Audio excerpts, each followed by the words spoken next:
Gente, vocês viram a decisão do Moraes sobre a derrubada do IOF pelo Congresso? Olha, dessa vez eu não tenho palavras para essa última decisão do ministro Alexandre de Moraes. Eu acho que só a arte para descrever o que ele fez. A decisão dele, vamos dizer, é uma verdadeira obra de arte. Ela desperta sentimentos e emoções os mais profundos. Sim, você não ouviu errado não, é uma obra de arte. Mas é uma obra de arte daquele tipo assim surrealista. Como é essa aqui, ó, do Salvador Dalí, ó. A persistência da memória, em que a gente vê a deformação dos conceitos, a deformação do tempo, da vida. Ou ainda é uma obra como essa aqui, ó, do Max Ernst, O Triunfo do Surrealismo, em que a gente vê aí um animal, só que é um animal assim que não existe, né? É uma criatura mágica inventada, que só tem lugar na imaginação humana. É uma pessoa aí misturada com cavalo, com árvore, com inseto, com tudo, galinha, feita ao sabor da vontade do autor, sem limites e sem pudores. Ou talvez essa aqui, ó, O Grito, do Edvard Munch. O que você acha?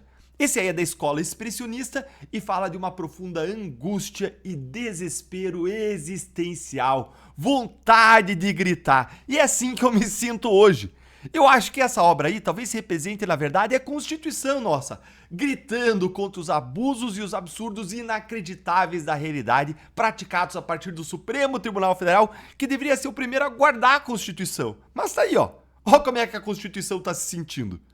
Tudo isso, gente, porque o Moraes fez hoje é algo absolutamente surreal. Moraes deu um golpe no executivo e no legislativo ao mesmo tempo, de uma vez só, tomando o poder e humilhando os dois. Nesse nosso terceiro encontro com Justiça do Dia, eu vou mostrar para você duas coisas.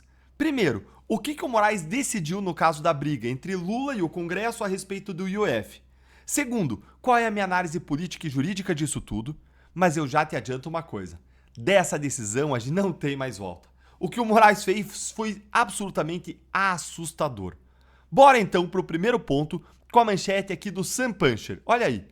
O ministro Alexandre de Moraes suspendeu os decretos do governo sobre o IOF e também a derrubada do decreto pelo Congresso e convocou o quê?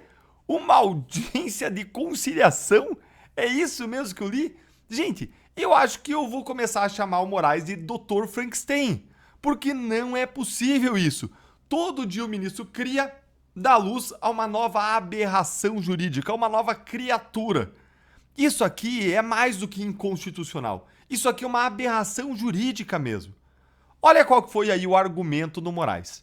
Na decisão, Moraes diz que o STF ter sido procurado tanto pela oposição quanto pelo governo demonstra a importância da efetiva jurisdição constitucional exercida por esse Supremo Tribunal Federal para afirmar a validade absoluta da Constituição Federal. Sempre não podem faltar essas caixas altas, garrafais, que para mim mostram algum desvio de comportamento, alguma coisa muito esquisita que está acontecendo lá dentro do ministro.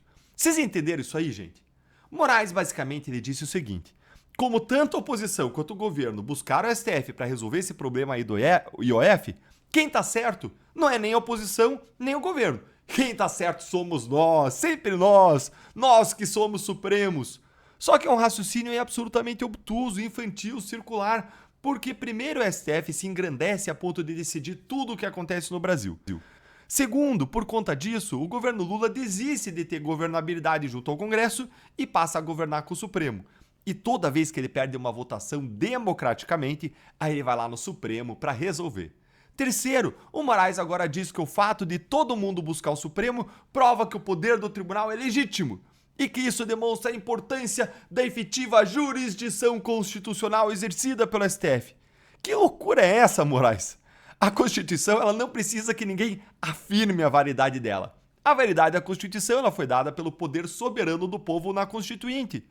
Isso aqui não faz nenhum sentido, é um delírio, é um surto total do ministro, é aquela criatura mágica que eu mostrei para vocês. E para fechar com chave de ouro, ou a votação do Congresso que derrubou o IOF é constitucional ou é inconstitucional.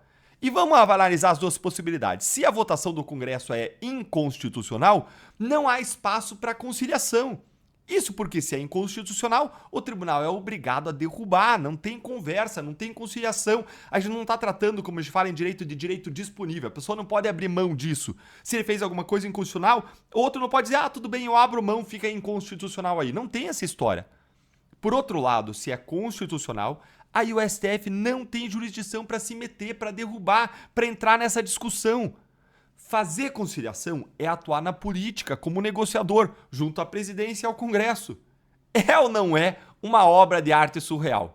Qual das 3 obras de arte que eu mostrei para você lá no começo que representa melhor o que Moraes fez? O que você acha, hein?